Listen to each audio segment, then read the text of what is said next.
සංවේගයෙන් ලියමි. Doctor කෙනෙක් කියපු කතාවක්. අද මම ස්කෑන් පරීක්ෂණ ලක් කර අවුරුදු 17ක දුවෙක්. රෝහලට ඇවිත් තිබුණේ දින කිහිපයක් පැවති බඩේ කැක්කුම සහ වමන යාමක් නිසා. රෝහලකදී කාන්තාවගෙන් මූලිකම මුත්‍රා පරීක්ෂණයක් සිදු කරනවා ගර්භණී බව පරීක්ෂා කිරීමට. අවාසනාවට මේ දුවගේ මුත්‍රා පරීක්ෂණය පොසිටිව්. ඉන්පසු ඇයව ස්කෑන් පරීක්ෂණ යොමු කරන්නේ කලලයක් තිබේද යන්න බලා ගැනීමටයි. ඇයගේ අන්තිම මාසික ඔසප්පීම දින මං ඒ දුවගෙන් ඇහුවා. ඒ අක්‍රමවත් බව ඇය කීවා. ඇයත් සමග ඇයගේ ආච්චි පැමිණි සිටියා.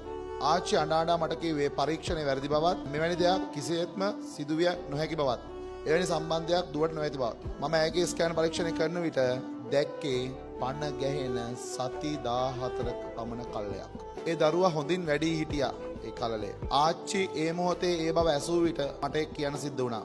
අනේ නෝනා මොකද්ද මේ කෙල්ල කරගෙන තියෙන්නේ? මම කොහොමද මේකේ අම්මට මේක කියන්නේ? දැන් සිටුේෂන් එක කල්පනා කරන්න. තමුසලාට ඔය ලැබීම් ජර්නල් ගේම් ජර්නල් කාටවත් නැහැ. තෝගේ ජීවිතේ කෙලවුණොත්. අනේ නෝනා දරුවා නැති කරන්න බැරිද? මේ කෙල්ල තාම ළමයෙක්නේ. එහෙම මොතේ නම් ඇත්තරම් මට කියන්න දෙයක් තිබුණේ නැහැ. අම්මෙක් විදියට දුවෙක් මගේ දුවට මේ දේ වුණත් මටත් එහෙම හිතේවි. ආච්චි කෝල් එකක් ගන්න එළියට ගිය වෙලාවේ දුව මට කතා කරා. ડોක්ටර් මම ලබන අවුරුදු A level කරනවා. මේ බබාව නැති කරන්න පුළුවන්ද? ડોක්ටර් කියනවා මං හිතන්නේ නැහැ දරුවෝ එහෙම කරන්න පුළුවන් වෙයි කියලා. ලංකාවේ ඇබෝෂන් තහනම්. අනේ ડોක්ටර් මම එකපාරයි මගේ බොයිෆ්‍රෙන්ඩ් එක්ක එහෙම හිටියේ. එහෙම දෙයක් වෙයි කියලා හිතුවේ නැහැ. මම මොකද්ද කරන්නේ? පුතේ ආදරේ නමින් සෙක්ස් ඉස්සරහට ගත්තොත් පොඩි වෙලාවක විනාඩි කිහිපයක සතුටක් වෙනුවෙන් හිතන්න ඒ ළමයාගේ පවුලේ සිටුේෂන් එක දැන් හිතන්න.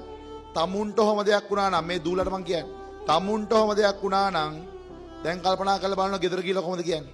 ඉතින් මං මින් එහාට මොනවා කියන්නද? වරදක් වෙන එක වෙන්න එක මොහොතක් ඇති අහගන්න. මවත් චූටි දරුවෙක් අවුරුදු 17 ළමයෙක් පියත් ළමයෙක්. ඇගේ අනාගතේ මොකක් වේවිද? ඇය දරුවා බිහි කිරීමට තීරණය කළොත් ඇයට වසරක් පමණ අධ්‍යාපන කටයුතු වලින් ඉවත් වීමට සිදු වෙනු ඇත. එය ඇයගේ අනාගතේ බලපානු ඇත.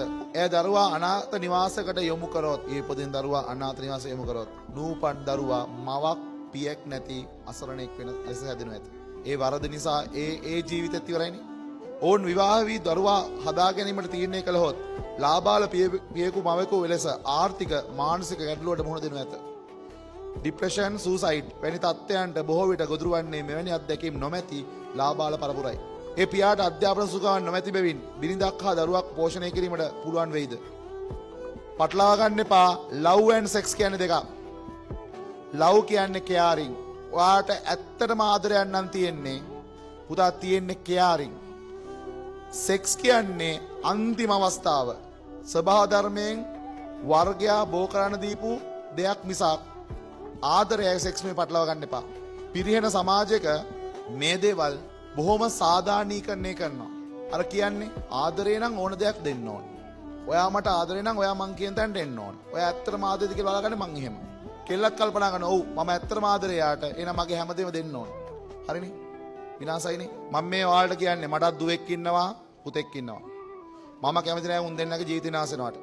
අන්න ඒ වගේ මම උඹලට කියන්නේ මේ දූලට පුතාලට කියන්නේ එයි සෙක්ස් කියන්නේ බොහොම ලස්සන සුන්දර දෙයක්. ඒක කුතුහලයක් එක්ක තියාගන්න. මේ කුතුහලෙත් එක්ක ඔයාට දැන් තියෙන කුතුහලෙත් එක්ක ඒක තියාගන්න. ඔයාගේ මංගල රාත්‍රිය සුන්දර වෙන්නේ කුතුහලෙත් එක්ක.